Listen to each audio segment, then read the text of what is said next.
Con la derivada de un producto. La derivada del producto de fg en x pues sería el de la función evaluada en t menos la función evaluada en x sobre t menos x. Pero f por g en t pues sería f de t por g de t. F por g en x sería f de x por g de x.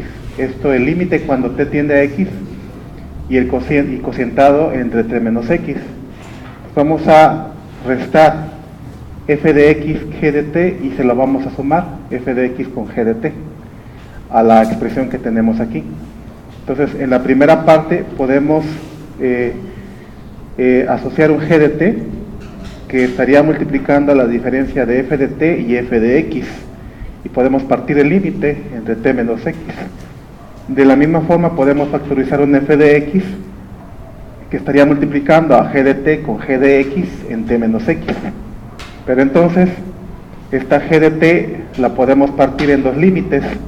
El límite cuando t tiende a x de g de t y el límite de este cociente, f de t menos f de x entre t menos x.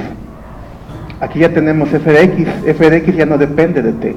La podemos sacar del límite y tendríamos el límite cuando t tiende a x de g de t menos g de x entre t menos x.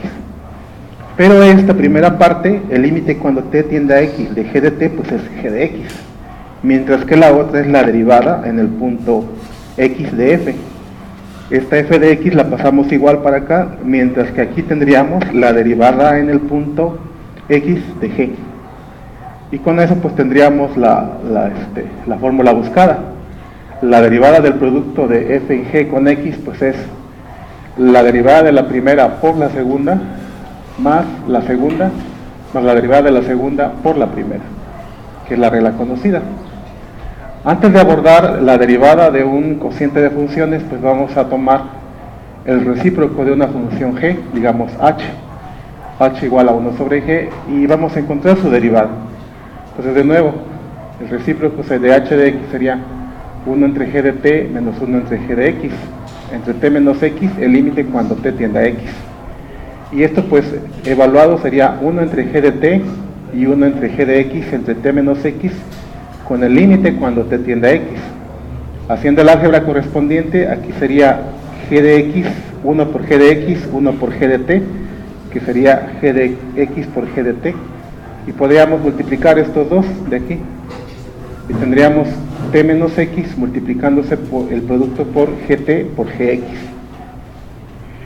Y podemos sacar un signo menos de esta parte de arriba y tendríamos menos el límite de t de x entre estos primeros dos factores, g de t y g de x. G de t y g de x del límite cuando t tiende a x de g de t menos g de x entre t menos x. Este primer factor pues sería g de x ya está fijo y el límite cuando t tiende a x es g de x, por tanto se generaría un g de x cuadrada con un signo menos. Mientras que de este lado se generaría la derivada de g' de x. Es decir, la derivada del recíproco de la función g es menos g' de x entre g de x elevado al cuadrado. Ahora sí, eso se lo aplicamos a la derivada de un cociente de funciones, en este caso f y g. F y g pues sería el producto de f por la recíproca de g. Y le aplicaríamos la regla del producto, la derivada de la primera por la segunda y la derivada de la segunda por la primera. Esta ya la conocemos, la dejamos igual, f' de x entre g de x. Y esta otra la acabamos de hacer, es de hecho menos g' de x entre g de x cuadrada. Entonces, como tenemos que hacer una fracción que tenga como denominador común g de x al cuadrado, pues nada más hace falta multiplicar esta por g de x. Y tendríamos g de x por f' de x menos f de x por g' de x, que es la que está aquí, f de x por g' de x.